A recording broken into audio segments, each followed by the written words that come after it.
Hello বন্ধুরা, আবারও চলে এসেছি একটা নতুন ভিডিও নিয়ে। ঘুম থেকে উঠে ফ্রেশ হয়ে আমি এদিকে চা বসিয়ে দিয়েছিলাম। আর আমার এখানে দেখো প্রায় চাটাও হয়ে গেছে। চাটা খেয়ে নেওয়ার পরে আমি আর বোন একটুখানি গল্প করছিলাম। কাল রাতে তো খিচুড়ি করেছিলাম, তোমাদের তো আমি দেখিয়েছিলাম। সেটাই আমি আর বোন 10:30টার দিকে খেয়ে নিয়েছিলাম। তারপরে দেখি বাবা চলে এসছে মাছ নিয়ে। আর বাবা আজকে কি মাছ নিয়েছে সেটা তোমাদের দেখাই। আজকে বাবা এনেছে পাবদা মাছ।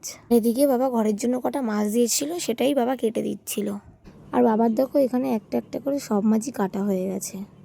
মাছগুলো ভালো করে নুন হলুদ মাখিয়ে নেবো ধুয়ে। তারপরে দেখো মাছগুলো নুন হলুদ মাখানো হয়ে গেছে। এদিকে আমি মাছগুলোকে ভেজে নিয়ে সর্ষে আর টমেটো পেস্ট করে নিয়েছি। এদিকে আমি সর্ষেটাকে কষাতে দিয়ে আমি ওদিকে ঘর মুছে নিয়েছিলাম। আর আজকে মা ঘর মুছে যায়নি, মা একটু দেরি হয়ে গেছিলো, তাই আজকে আমি এদিকে ঘর মুছে নিয়েছি। আর ঘরটার মুছে রান্না বান্না করে আমি এদিকে স্নান করে নিয়েছি। আর আজকের দুপুরের মেনুতে ছিল আমাদের পাবদা মাছের সর্ষে পোস্ত দিয়ে কালিয়া, আর ছিল মাংস। তারপর আমি আর মা মিলে খেতে বসে পড়েছি। আজকের ভিডিওটা ভালো লাগলে অবশ্যই লাইক, কমেন্ট, শেয়ার, সাবস্ক্রাইব করে দিও। দেখা হচ্ছে আবারও নেক্সট ভিডিওতে। টাটা।